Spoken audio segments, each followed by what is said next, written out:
Welcome back to my channel. आज हम unit 2 class 11 physics का ये क्वेश्चन बैंक है, इसके क्वेश्चन सॉल्व करेंगे। Which are the following are vectors, तो उसमें बी वाला आंसर राइट है। Acceleration, area, momentum.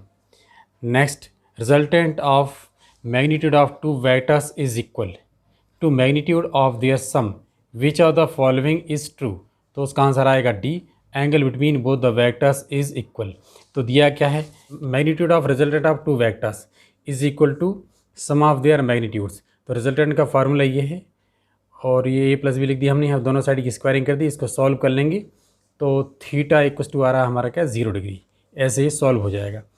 अब number 3, if angle between A vector and B vector is theta then the resultant is, resultant का ये फार्मूला है, ये हम ड्राइव करते हैं। Resultant of two vectors root of A square plus B square plus 2ab cos theta. Point number 4, angle of projection for maximum horizontal range is 45 degree. Maximum horizontal range के लिए angle of projection होता है 45 degree, और maximum height के लिए होता है क्या, 90। Point number 5, which are the following pair of angles horizontal range are same, तो 40 डिग्री एंड 50 डिग्री। यहाँ 2 पेयर्स होते हैं 40-50 का, इसके लिए हॉरिजॉन्टल रेंज सेम है, और 60-30 का, इसके लिए हॉरिजॉन्टल रेंज सेम होती है। और point number 6, scalar quantity is that, तो इसका आंसर है उसमें आप लगाना D. Next, answer in one sentence, what is zero vector, a vector whose magnitude is zero and has no sense of direction is called zero vector or null vector. It is represented by zero vector. What is projectile? The body thrown is called projectile. जिस body को हम project करते हैं उसको क्या बोलते हैं, projectile. Find unit vector in the direction of A vector. Unit vector find करने के लिए फार्मूला क्या है, A cap equals to A vector upon modulus of A vector. Right the formula for centripetal acceleration in terms of angular velocity, तो a equals to omega square r. Now very short answer type questions. What is triangle of vector addition? So according to this law, if two vectors are represented both in magnitude and direction by the two sides of a triangle taken in the same order, then their resultant is given by third side of the triangle in magnitude in opposite order. Let there are two vectors, a vector and b vector. For this, O is taken as origin in a plane and OA vector equals to a vector, and from point A, AB vector equals to b vector are drawn. एक ही direction में arrow लगा देते हैं। तो now points O and B are joint, O B is resultant of A vector and B vector. Next, resolve A vector in X Y plane. ये दिया है 2 dimensional resolution of a vector.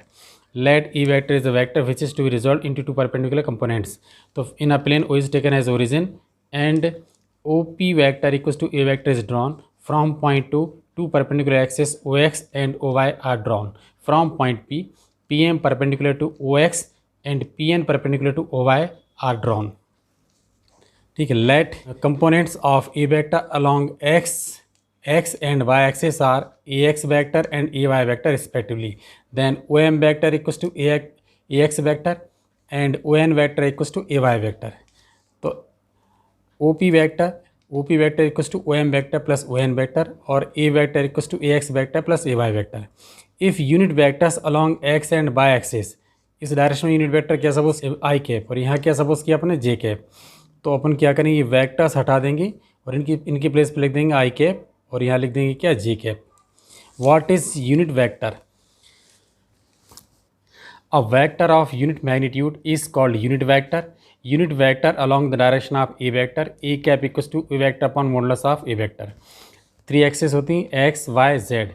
इस direction में unit vector क्या लेते हैं, आई cap, यहाँ लेते हैं जे कैप, यहाँ लेते हैं K cap. Number 6, write unit vectors along X Y and Z axes, same as previous question, I cap, J cap and K cap respectively. What is angular velocity? Write its formula. तो the rate of change of angular displacement with time is called angular velocity. It is denoted by omega. Omega equals to angular displacement upon time interval, तो omega equals to theta upon T. ऐसा unit radian per second, dimensional formula m0 L0 t-1। In circular motion define time period and frequency. Time period, the time taken to complete one revolution of the circular path is called the time period. It is denoted by capital T. SI unit second. Frequency, the number of revolutions completed in 1 second is called frequency. It is denoted by n. N equals to 1 upon time period. SI unit, hertz, SZ, dimension formula m0 L0 t-1.